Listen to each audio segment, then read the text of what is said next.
ನೆನಪಿನ ನಂಟು ವಿಶೇಷ ಕಾರ್ಯಕ್ರಮಕ್ಕೆ ಮತ್ತೊಮ್ಮೆ ಸ್ವಾಗತ. ನಮ್ಮೊಂದಿಗೆ ವಿಶೇಷ ಅತಿಥಿಗಳಿದ್ದಾರೆ ಮಾಸ್ಟರ್ ಕಿಶನ್ ಮತ್ತು ಕಿರಣ್. ಓಕೆ, ಆಗಲೇ ಕಾದಾಟ ಇದ್ರ ಬಗ್ಗೆ ಜಗಳದ ಬಗ್ಗೆ ಮಾತಾಡ್ತಾ ಇದ್ರಿ. ಸೊ ಕರಾಟೆ ಗಿರಾಟೆ ಕಲ್ತಿದ್ದೀರಿ ಅಂತಂದ್ರೆ ಇದೆಲ್ಲ ನಿಮ್ಮಿಬ್ಬರ ಮದುವೆ ಜಗಳ ಆಡೋಕೆನೆ ಕರಾಟೆ ಕಲ್ತಿದ್ದ ಅಂತ? ಆಕ್ಚುಲಿ ತುಂಬಾ ಚಿಕ್ಕವರಿದ್ದಾಗ ಇಬ್ಬರನ್ನು ಕರಾಟೆ ಈ ಮಾರ್ಷಲ್ ಆರ್ಟ್ಸ್ ಟ್ರೈನಿಂಗ್ ಹಾಕಿದ್ರು. ಜಸ್ಟ್ ಅಂದ್ರೆ ಸ್ಕೂಲ್ಗೆ ಹೋಗಿ ಬಂದು ಇಡೀ ದಿನ ಬೋರ್ ಹೊಡಿತಿತ್ತಲ್ಲ, ಸ್ಟ್ರೆಸ್ ಮತ್ತೆ ಒಂದು ಒಳ್ಳೆ ಪಾಸ್ ಟೈಮ್ ಕೂಡ. ಒಂದ್ 3/4 ಗಂಟೆ 1 hour. ಸೊ ಆ ಒಂದು ಯೂನಿಫಾರ್ಮ್ ಹಾಕೊಂಡು ಅಲ್ಲಿ ಎಷ್ಟೊಂದು ಜನ ಮಕ್ಳು ಇರ್ತಾರೆ, ಫ್ರೆಂಡ್ಸ್ ಆಗ್ತಾರೆ. ಸೊ ಹಾಗೆ ಕರಾಟೆ ಕಲ್ತಿತ್ತು. ತಂಗಿ ಮೇಲೆ ಆಗ್ತಿತ್ತ? ಹೌದು, ಆವಾಗ ಜಗಳ ಆಡ್ತಿದ್ವಿ. ಸೊ ಅದ್ರ ನಂತರ ಏನಾಯ್ತು, ನನ್ ಇವಾಗ ಟೀನೇಜ್ ಬೇರೆ ಬರ್ತಾ ಇದೆ. ನಂದು ಫುಲ್ ಪ್ರೊಫೆಷನಲ್ ಮಾರ್ಷಲ್ ಆರ್ಟ್ಸ್. ಇವಾಗ ಎದುರ್ಕೊಂತಾಳೆ ಫೈಟಿಂಗ್ ಮಾಡು ಅಂದ್ರೆ. ಓಕೆ, ಅಲ್ಲ ಅದ್ರ ಪ್ರಾಕ್ಟೀಸ್ ಸೆಷನ್ಸ್ ಎಲ್ಲ ಮನೇಲಿ ನಡೆಯುತ್ತಾ ಅಂತ? ಇಲ್ಲ ಸದ್ಯಕ್ಕಿಲ್ಲ, ಯಾಕೆಂದ್ರೆ ಅವಳು ಎದುರ್ಕೊಂಡ್ಬಿಡ್ತಾಳೆ. ಇಲ್ಲಪ್ಪ ಬೇಡ ಅಂತ. ಇಲ್ಲ ಬೇಡ. ತುಂಬಾ ಹೊಡಿತಾನ? ಇಲ್ಲ ಏನು ಪರವಾಗಿಲ್ಲ, ಈಗ ಏನು ಹೊಡಿಯಲ್ಲ.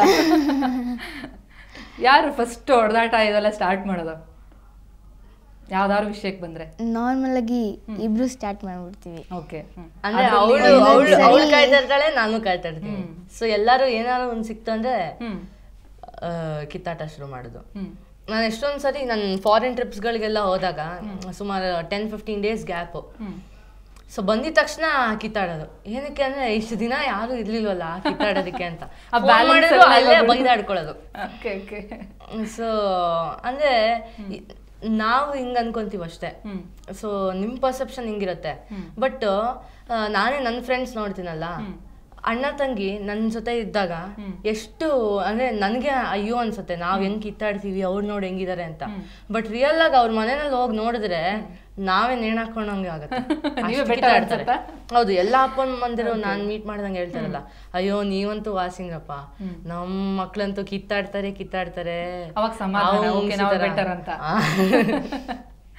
ಓಕೆ, ಸೊ ಈ ಕಿತ್ತಾಟ ಜಗಳಾಟದ ನಡುವೆ ಸೊ ಯಾರು ಜಾಸ್ತಿ ಬೇಜಾರು ಮಾಡ್ಕೊಳ್ಳೋದು ಅಥವಾ ಸಿಟ್ ಮಾಡ್ಕೊಳ್ಳೋದು, ಅದು ತುಂಬಾ ದಿನದವರೆಗೆ ಇರೋಂಥದ್ದು, ಆಮೇಲೆ ಇನ್ನೊಬ್ರು ಹೋಗಿ ಅವ್ರನ್ನ ಸಮಾಧಾನ ಮಾಡುತ್ತದೆ, ಇಂಥದ್ದೆಲ್ಲ ನಡೆಯುತ್ತಾ?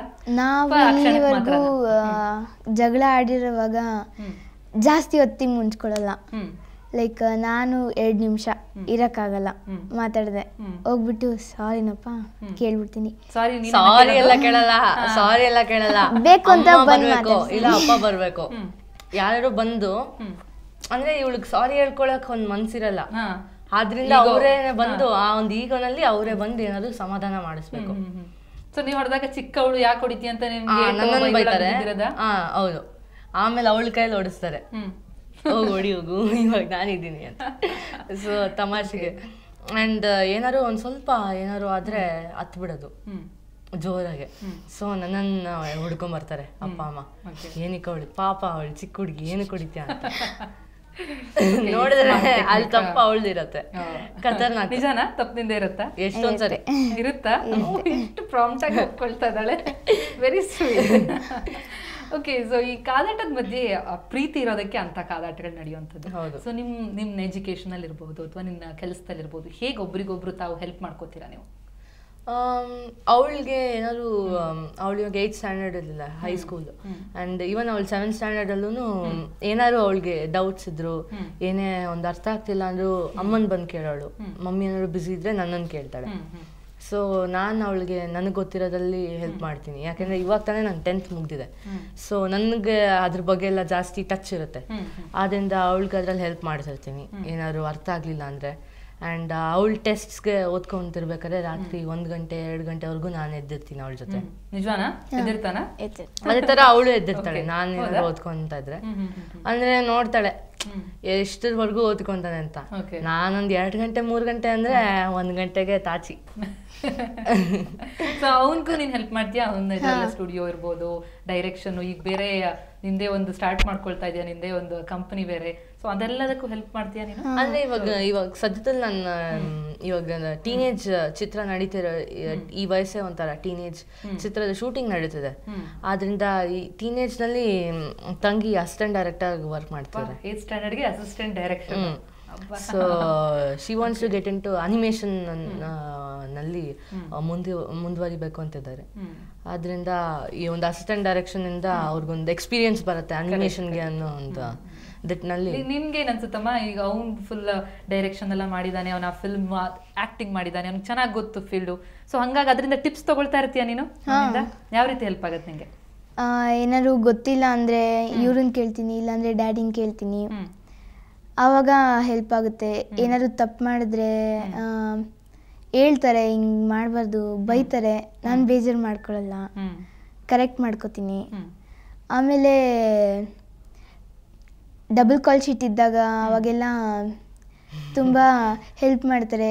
ನೀನು ಓಡಾಡ್ಬಿಡಮ್ಮ, ರಾತ್ರಿ ಸುಸ್ತಾಗುತ್ತೆ, ಮಲ್ಕೊಂಡ್ಬಿಡ್ತೀಯ ಅಂತೆಲ್ಲ ಹೇಳ್ತಾರೆ. ಕೇರಿಂಗ್ ಇದೆ. ಸೊ ಆ ಕೇರಿಂಗ್ ಈ ಕೆಲ್ಸಕ್ಕಾಯ್ತು ಮತ್ತೆ ನಿನ್ ಸ್ಟಡಿಗಾಯ್ತು. ಸೊ ಆಮೇಲೆ ನಿನ್ ಸ್ಕೂಲಲ್ಲೋ ಏನೋ ಯಾರೋ ಜಗಳ ಮಾಡಿದ್ರು, ಯಾರೋ ಅವಾಗ ಬರ್ತಾನ ಅಣ್ಣ ನಾನ್ ನೋಡ್ಕೋತೀನಿ ಅಂತ, ಹೆಂಗಿದ್ಯಾ? ಬಂದಿದ್ಯಾ? ಯಾವ ಇನ್ಸಿಡೆಂಟ್ ನೆನಪಾಗತ್ತೆ ನಿನ್ಗೆ? ಚಿಕ್ಕ ಹುಡುಗಿ ಇದ್ದಾಗ ಯಾರೋ ಬಂದು ದಬಾಯಿಸಿದ್ದ. ಅವಾಗ ಬಂದ್ಬಿಟ್ಟು, ಯಾಕೋ ನನ್ನ ತಂಗಿನ ದಬಾಯಿಸೋದು? ಓ, ಪ್ರೊಟೆಕ್ಟಿವ್ ಬ್ರದರ್.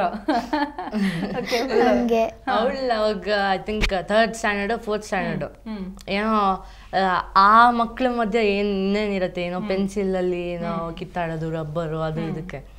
ಸೊ ನಾನ್ ಬಂದು ಒಂದ್ಸರಿ ಬೈದಾಡಿದ್ದೆ. ಅಂಡ್ ಇವಾಗ್ಲೂ ಅಷ್ಟೇ, ಯಾರ ಇದ್ರು ಯಾರು ಅವಳಿಗೆ ಏನಾರು ತೊಂದ್ರೆ ಏನಾರು ಆದ್ರೂ ನಾನು ಇರ್ತೀನಿ ಹಿಂದೆ. ಸೊ ಒಂದ್ಸರಿ ಮಾತಾಡಿದ್ರೆ ಸುಮ್ಮನೆ ಆಗ್ಬಿಡ್ತಾರೆ. ಬಹುಶಃ ಈ ರಕ್ಷಾ ಬಂಧನದ ಇದೆ ಆ ರೀತಿ ಅಂತ ಅನ್ಸುತ್ತೆ. ಸೊ ಒಬ್ರಿಗೊಬ್ರಿಗೆ ಆಗೋವಂಥದ್ದು, ಜೊತೆಗೆ ತಂಗಿಯನ್ನ ರಕ್ಷಿಸ್ತೀನಿ ಅಂತ ಹೇಳಿ ಅಣ್ಣ ಆ ಒಂದು ಪಣ ತೊಡೋದು. ಸೊ ಅಣ್ಣನ ಆರೋಗ್ಯ ಸುಧಾರಿಸ್ಲಿ, ಚೆನ್ನಾಗಿರ್ಲಿ, ಆತ ಯಾವಾಗ್ಲೂ ಅವನಿಗೆ ಶ್ರೇಯೋಭಿಲಾಷೆ ಪಟ್ಟು ಅವನಿಗೆ ರಾಖಿಯನ್ನ ಕಟ್ಟೋದು ಸುಂದರ ಅನ್ಸುತ್ತೆ. ಅಂಡ್ ಏನಂದ್ರೆ ಇವಾಗ ಮಾತ್ರ ಅಲ್ಲ, ನಾನ್ ಚಿಕ್ಕವನಿದ್ದಾಗ್ಲಿಂದ ಅವಳು ಅಷ್ಟೇ ಕೇರಿಂಗು. ಅಂಡ್ ಒಬ್ರಿಗೊಬ್ರು ಅವಳು ಹುಟ್ಟಿದಾಗ ನಾನ್ ತೊಡೆ ಮೇಲೆ ಮಲಗಿಸ್ಕೊಂತ ಇದ್ದೆ. ಸೊ ಆ ಒಂದು ಇದಿದೆ. ಆಮೇಲೆ ಅವಳಿಗೆ ಚಾಕ್ಲೇಟ್ ತಂದು ಕೊಟ್ರೆ ನಾನ್ ಕಿತ್ಕೊಂತ ಇದ್ದೆ. ನನ್ ಚಾಕ್ಲೇಟ್ ಆಮೇಲೆ ಕೊಡೋದು, ಎರಡೂ ಇದೆ.